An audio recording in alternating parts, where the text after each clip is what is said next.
What's going on, guys? So I'm obviously gonna respond to this cake lighty. What I'm gonna do is I'm gonna do a reaction video to his video, and then I'll rebuttal every point he has, and we're gonna be speaking facts, not riddle facts, right? So this is gonna be a long video. If I was you, watch it on a Sunday, grab your popcorn, watch it over a few days, but let's get into it and let's really expose this guy for what he is. Because I'm telling you, this guy is a piece of shit, right? He wants to call me a coward, call me this, like, I don't think people understand this shit doesn't really affect me the way, like, he's talking about the 2Gs beef. Bro, I don't even care about the 2Gs. They are non-existent in my world, in my life. They did what they did, I moved on, right? Because this is he doesn't report on facts. He reports who pays him, right? Whoever pays him, he sucks their ass. Whoever doesn't, he fucks them, right? That's clear as day. That's how it is. Let's get into the video and let's see what happens here. So he started about 23 minutes in. I don't know if you guys have seen that guy that called himself the Indian trader whom we exposed not too long ago. What do you know? That man is also feeling like now you need to expose me. And I'm just like, expose me for what? And I see in his latest Instagram video where he's like, yeah, he's just waiting for me to respond. But I responded a long time ago when I made that video about Jason Noah coming back and him chasing after Jason Noah, like the Cape Town influencers chased off the speed, right? And the man was, the man is like still upset. You can just see in his face, in the way he normally is so confident, always like boom boom. Now he's just like not sorrowful. He's trying to gain empathy from the people who are watching him. About the fact that he wanted me to take down 2Gs and speak bad on their name without the evidence, my bro. And look, also when it comes to these situations, right? I really appreciate the fact that I can always go to Chris. What do you mean by that? You understand? I sincerely appreciate that. So, Chris has always been someone that you will say, yeah, I've been seeing what's the story about the Indian trader.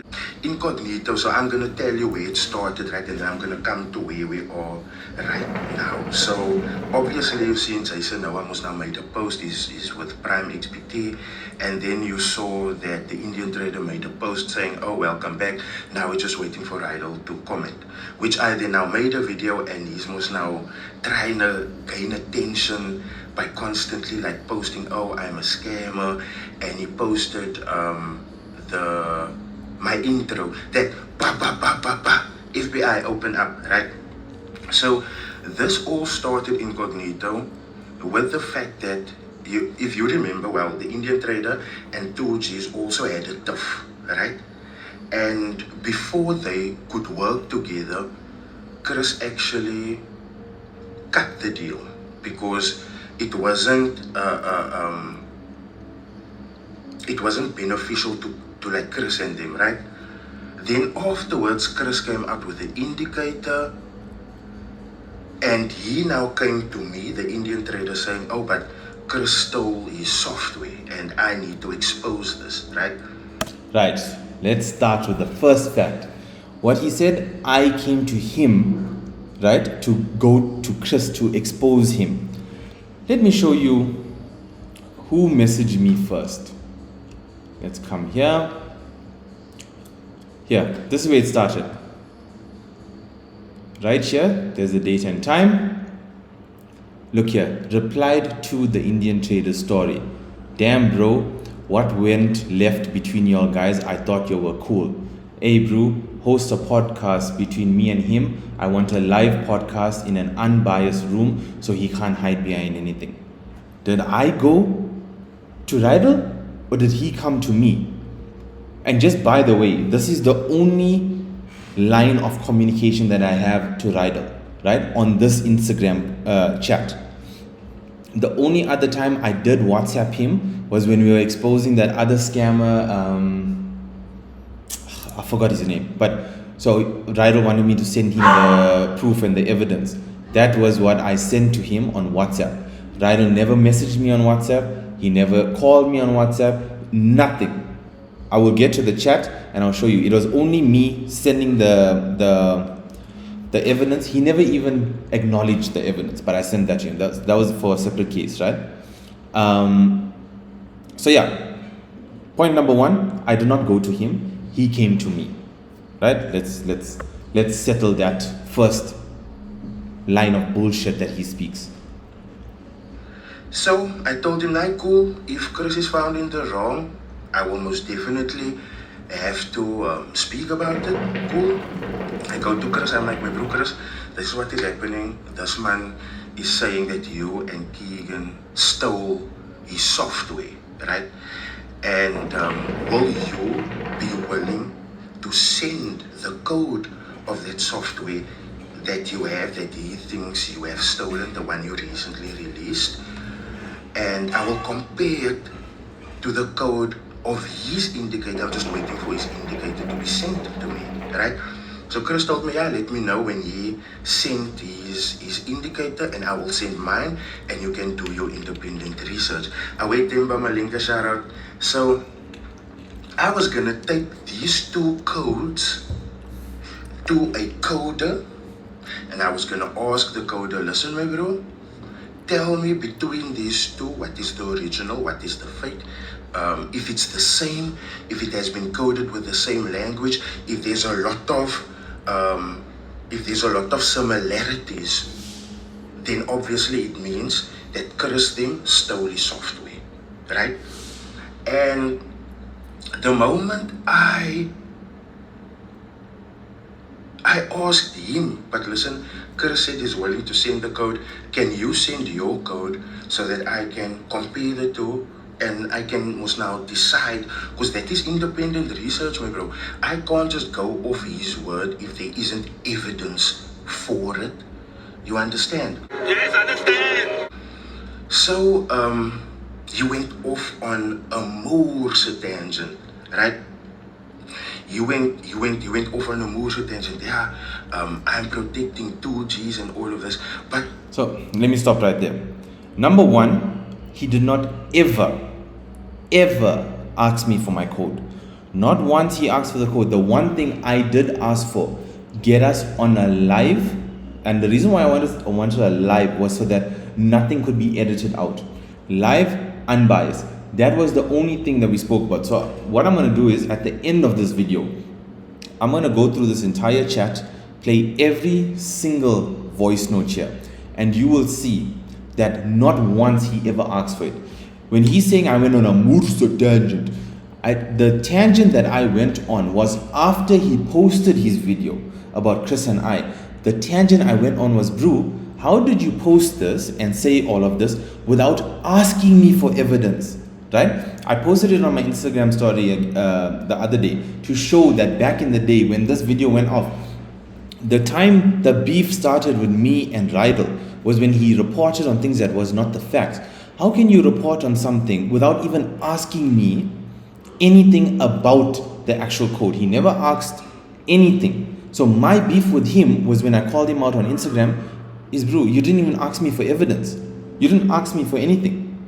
So what he's saying is absolutely false, and we're gonna go through every single thing here so that y'all can understand that this guy actually talks out of his fucking ass. He does not do the proper due diligence to ask questions, get in depth, look at both sides of the story. Why? Because he is getting, you know what he's getting from Chris. Sausage chutney. Let's carry on. that could have been sorted if he just sent his software, which he was kicking against the... Sorry, also on that, even if he did, let's just say in a world where he did ask me for my code, Does he think I'm dumb in my head to send something that I spend so much of money on and work so hard to create? Just send my code to a snake like this guy. There was no way that was even going to happen if he even asked me for it. The way we could have did it, which is how I wanted. If we were on a live, we could have did both codes together. No one could have copied anything. Had the independent auditor there, and then we could have did something like that. But that wasn't even a conversation that led to anything. Because he didn't want to send the software. So what am I supposed to do? What am I supposed to do? Must I now make a video blaming blaming Chris and Keegan for something that they haven't done, and then I open myself up to a legal lawsuit?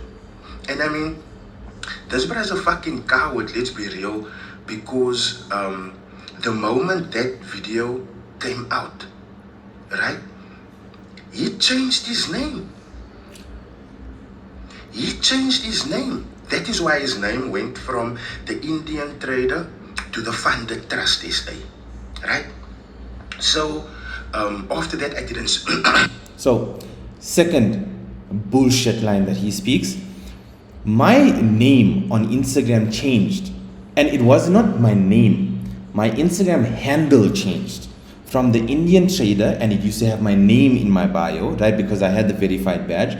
So for you to have a verified badge, you have to have your name, right? For me to go to change my handle, right? And I wanted people to know that I am still the Indian Trader, I had to remove my verified badge so that when I changed my handle, I could still put in my bio the Indian Trader. So what he's saying is a complete opposite to what actually happened. What I wanted was for people to never forget that I am the Indian Trader, right? And the reason why I changed my handle is because if you guys know anything about cars, the Funded Trust, right, online, he does Porsche POV videos. He and I spoke, and we were coming to a deal that I wanted to run the Funded Trust SA in South Africa and start doing POV videos, and we could bounce off each other. That is where this whole thing started. Everyone who knows me, who knows the deal I was doing with Funded Trust, that is how I had to change and remove my Meta verified badge just so that I could get this done. Right? So now if I wanted to hide that I'm the Indian Trader, why would I do all of that and put the Indian Trader in my bio? I did never ever change my name. I changed my Instagram handle, you dumb cake. Oh my God! I didn't speak to him again. Also, that happened 2 months ago. What he's talking about happened last year, like I think April last year. My handle only changed 2 months ago. I never took a break from social media. The time I took a break from social media was before all of this. So we were talking 2023. That is when I took a break. 2023, 2024, January, February, March. That's when I came back. So before all the beef. Other than that, I've never taken a break because when I started with building the indicators and doing all of that, I was active from the get-go. From then till now, I've always been posting. I don't think there's a day that went by where I didn't post a story. Maybe on a Sunday or Saturday on a weekend or something. But during the week, Instagram is work for me. So, bullshit. Didn't bother him again, didn't speak about him again, nothing like that, right? So now up until recently, when Jason Nawamos now came to Prime XBT, so he posted Jason Nawa, and then like I said, the second post thereafter, he was like, now we're just waiting for Rydell to comment, right? And which I did comment. I made a video on it. Mediation was sought, and when I realized, but hey, I almost did nothing wrong, man. What do you want to expose? There's literally, let me tell you guys what he wants to expose. So in his screenshot that he uploaded to his Instagram, he said, oh no, let me give you all a hint, Nedbank. Now obviously I bank with Nedbank, right? And now, How do I know that? Information came to me that this guy was taking money and asking for money, not taking, not people going to him saying, hey bro, let me give you a 5k. No, he asked for money to remove a video, right? Now, let me put something into perspective for everyone here. This guy is coming in 2026, 16th of January. Now he wants to come clean. Now he wants to change his whole life and the way he does this journalism thing. Why now? Because finally someone found out what he was doing that could expose him. So if anything, Rydal, you must tell me thank you. Thank you for me being here to expose you to go on the right path in your life. Because other than that, you were doing this from end of 2022. Don't think I don't know what videos are taken down. We're going to get there. What other videos you did? And if gangsters came to your house, gangsters came to your house to remove videos, but they still paid you. So how was that a threat if you still took money for it? Cheers, Lieutenant Capital. I was actually hoping you would stay for this. Because if there's people that I'm gonna take a calling out from, it's my following. No one else. I follow you, bruh. So I'm gonna call you out. Thank you for taking it. If there's people that I'm gonna take a shitting from, it's you guys, no one else. So thank you. Yeah. If you can't stay, lieutenants, I understand. If you can't stay, I understand completely. So, he was like, Byron, right, one of the people that follows me, he's like, oh, this price going off that you... Right, let's start here. Byron. Who the fuck is Byron? There's no Byron. No one, there's only one person that knew about what he was doing, right? From me, who I only told one person, and that same person is the one that Rydal made phone me to ask me to not continue this, to ask me to stop what I'm doing, right? So if you such a changed man now, why are you protecting this person? Why are you still lying, saying someone Byron messaged me? No, Byron messaged me. You're still the same piece of shit. Say the name. You know why you don't want to say it? Because that's where you eat. That's why. So he's still doing the same shit that he's saying he doesn't do. Right? He got someone to phone me, who's my close friend, to say, bro, please stop this. And being the person who I am, I walk a straight line. I'm not going to stop. I will keep on coming for you and I will destroy your career. Because you want to come after me, someone who doesn't do any shit. So we'll go for it. Run.